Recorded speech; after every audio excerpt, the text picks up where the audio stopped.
రేపు పెరేడ్ గ్రౌండ్లో జరగబోయేటటువంటి ప్రధానమంత్రి నరేంద్ర మోడీ గారి భారీ బహిరంగ సభకు రాష్ట్ర వ్యాప్తంగా దాదాపు 5 లక్షల మంది మరి ప్రజలు హాజరవుతా ఉన్నారు.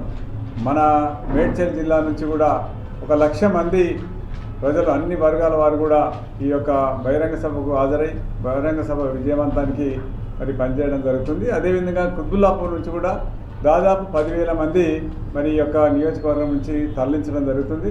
కాబట్టి రేపు జరగబోయేటటువంటి బహిరంగ సభలో అన్ని వర్గాల ప్రజలందరూ కూడా హాజరై యువకులు, మహిళలు, వృద్ధులు, పిల్లలు అనే తేడా లేకుండా ఎస్సీ, ఎస్టీ, బీసీ, మైనారిటీ అన్ని వర్గాల ప్రజలు కూడా భారీ సంఖ్యలో వచ్చి మరి మొన్న 5 రాష్ట్రాల్లో జరిగినటువంటి ఎన్నికల్లో కూడా భారతీయ జనతా పార్టీ మంచి ఫలితాలు సాధించినటువంటి నేపథ్యంలో ఈ యొక్క బహిరంగ సభ విజయవంతం చేసి భవిష్యత్తులో తెలంగాణ రాష్ట్రంలో కూడా బీజేపీ అధికారంలో రావడానికి ఈ యొక్క బహిరంగ సభ బాట వేస్తుందని తెలియజేస్తూ మరి మరొకసారి రంగారెడ్డి, మేడ్చల్ జిల్లా ప్రజలందరికీ కూడా విజ్ఞప్తి చేస్తూ ఉన్నా. మరి ఈ యొక్క బహిరంగ సభకు పెద్ద ఎత్తున తరలి వచ్చి విజయవంతం చేయాలని కోరుతా ఉన్నాను.